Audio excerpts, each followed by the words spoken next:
Welcome everybody, my name is Derek Bryant, and this is another episode of With My Wine's Weekly Roundup.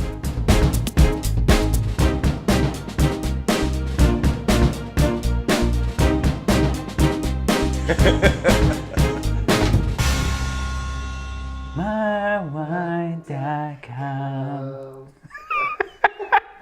So, today, we actually got our wines sent to us from the online subscription Wine Awesomeness. So they sent us a curated box of 3 separate wines. We got a Cabernet, a Syrah, and then a California sparkling wine. So we're going to unbox those today, take a look at them, see what all comes with a Wine Awesome subscription, and then we will taste test the wines, give a review on them, give you a little food pairing feedback. So let's get started.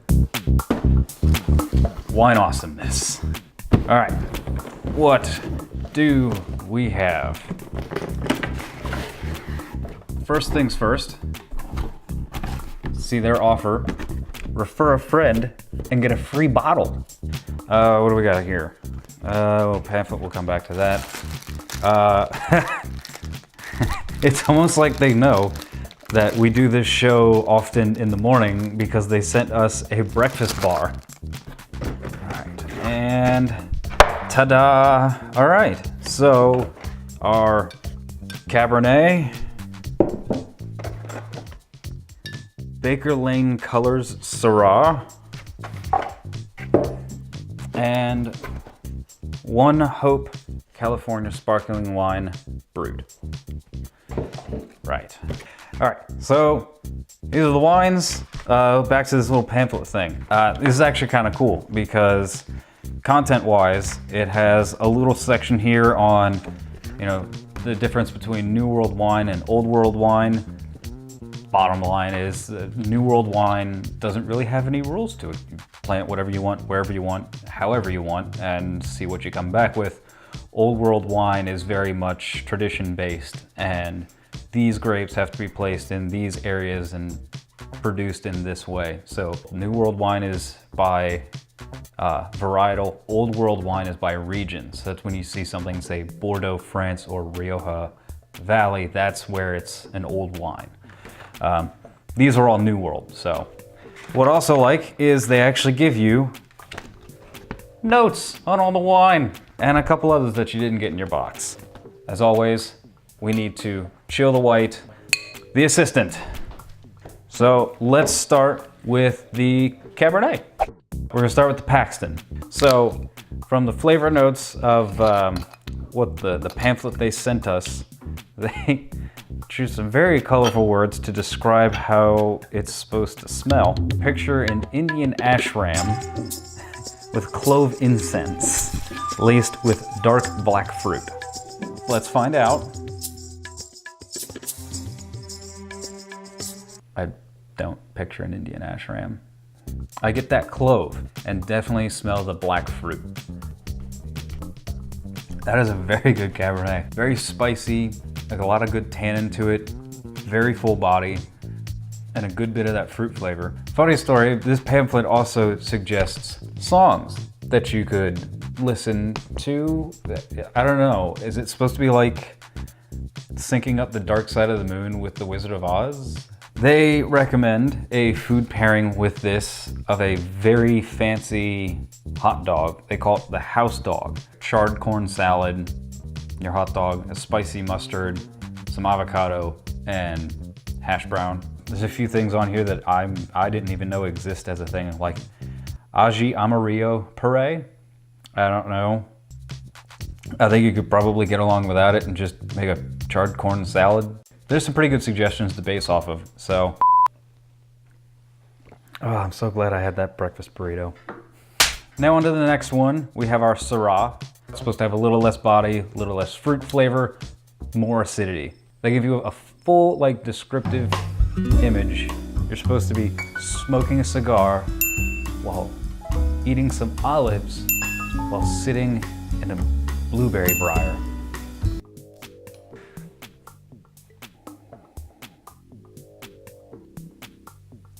I'll be damned.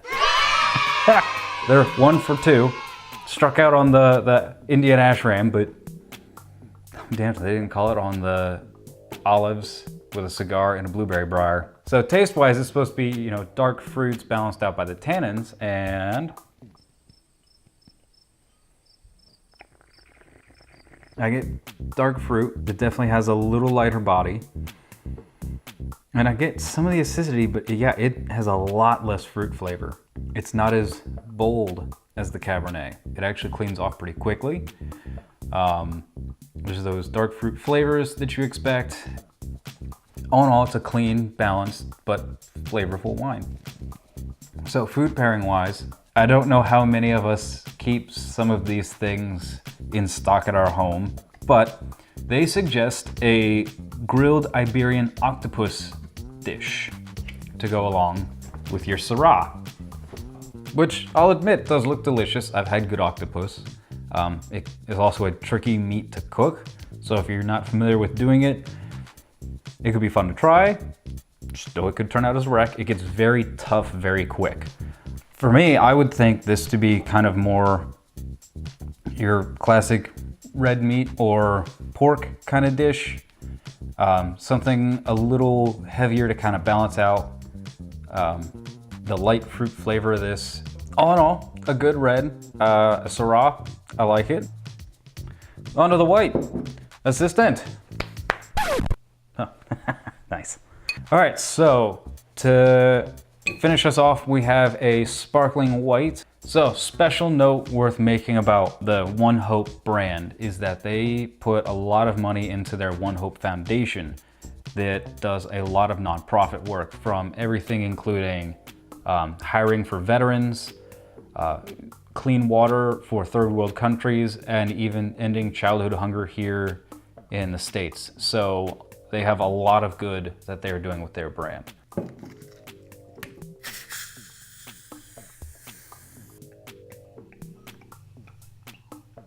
They describe this as fresh green apple and a ripe nectarine baked into a pie. 2 for 3. I definitely smell a green apple and nectarine pie. Pretty heavy carbonated, actually. Very light, very crisp, very clean. There's even like a honey aftertaste to it.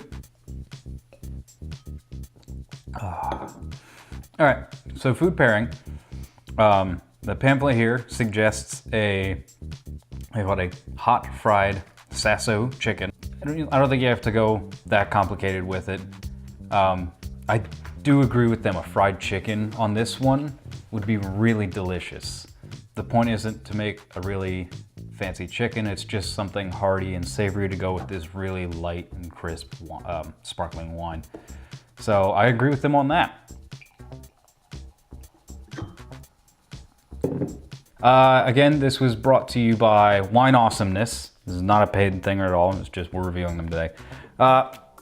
We really liked the wines they sent for us. The Cabernet was great. It was a good, full-bodied, everything you want in a Cabernet. The Syrah was nice. It was a little lighter bodied, a little less fruit, more acidity. And then the sparkling wine was exactly what you want from a sparkling wine. It was clean, it was crisp, it was refreshing. So that's our show for today. My name is Derek Bryant, and thank you for watching another episode of the weekly roundup for With My Wine. Cheers.